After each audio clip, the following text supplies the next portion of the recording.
She was just the girl who mopped floors in a dusty saloon.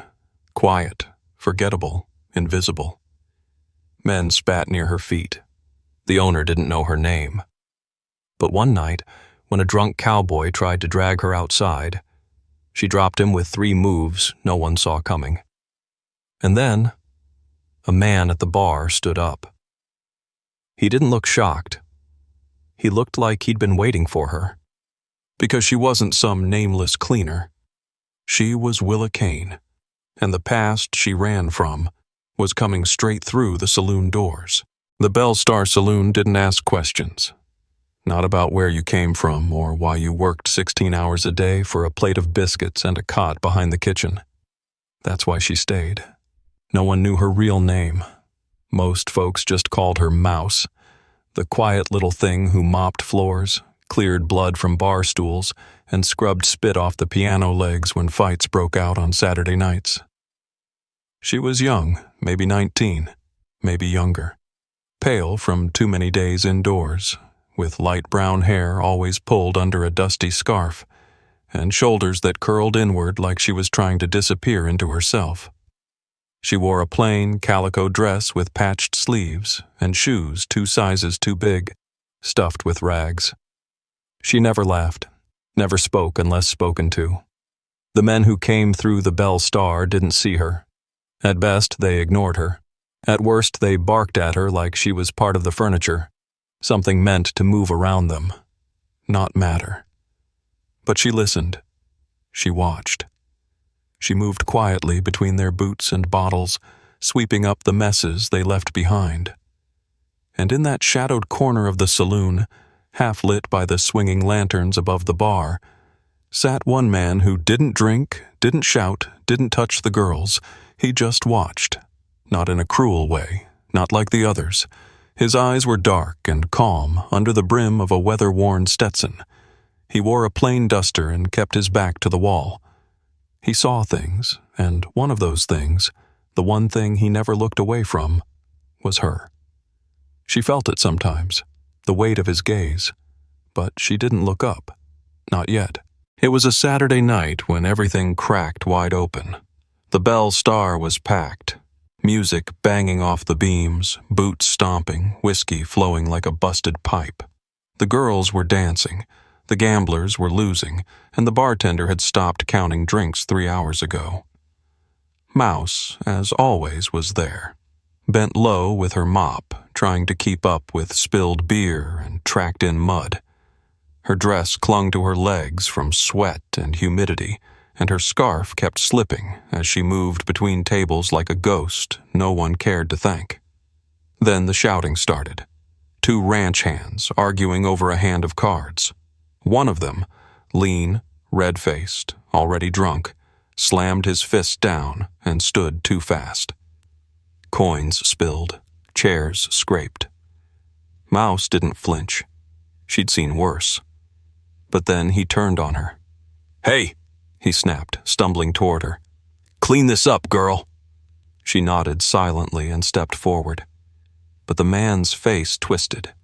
Something mean lit up in his eyes. Not about dirt, not about cards. Something cruel and bored and looking for someone smaller to hurt. "You even got a name?" he slurred. "Or you just mop and breathe?" Someone laughed. The music didn't stop. Then he grabbed her wrist. Mouse froze. The mop clattered to the floor.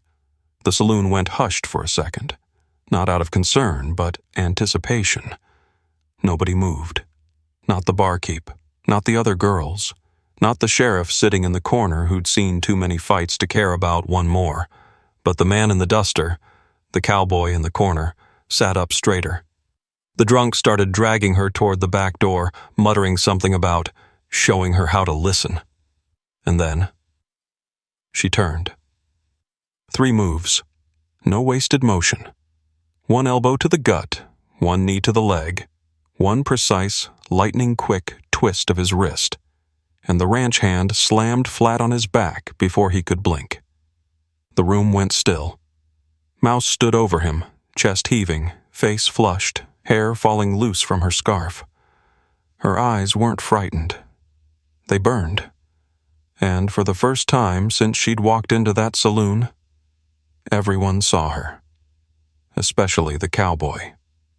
He stood slowly, not surprised, not afraid, just certain.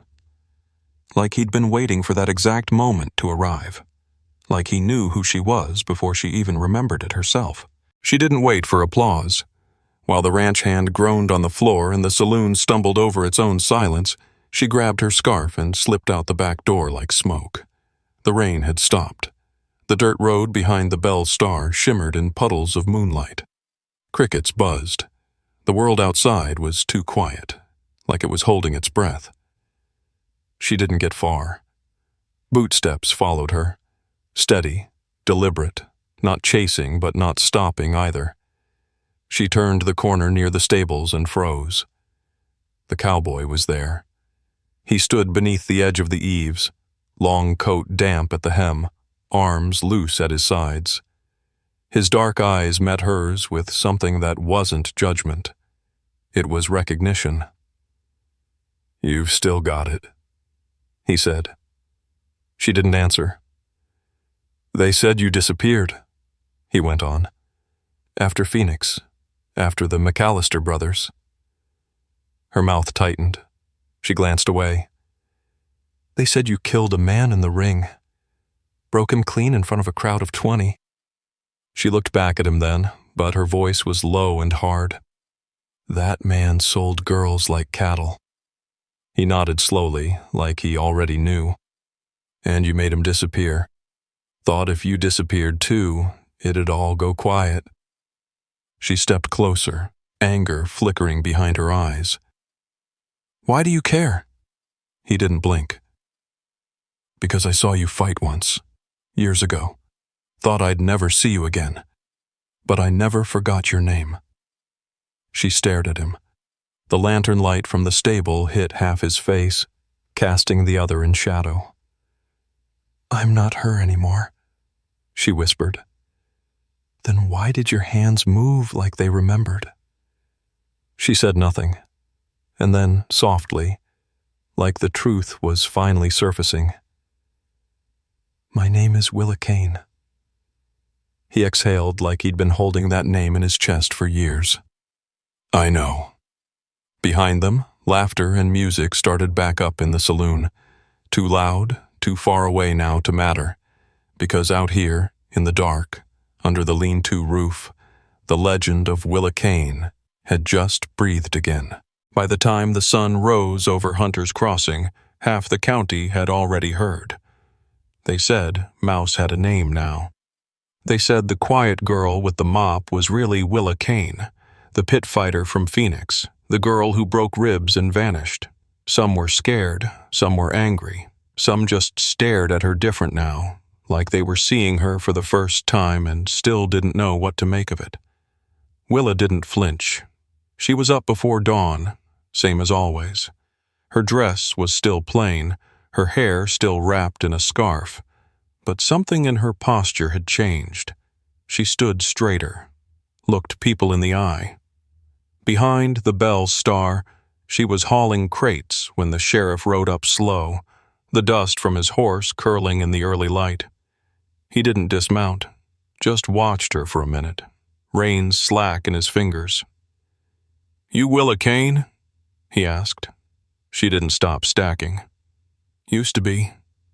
He took off his hat, wiped the sweat from his brow, and nodded once. "You the one put Hank McReady in the dirt?" "I am." He studied her, quiet, then gave a slow, tired half-smile. "Good."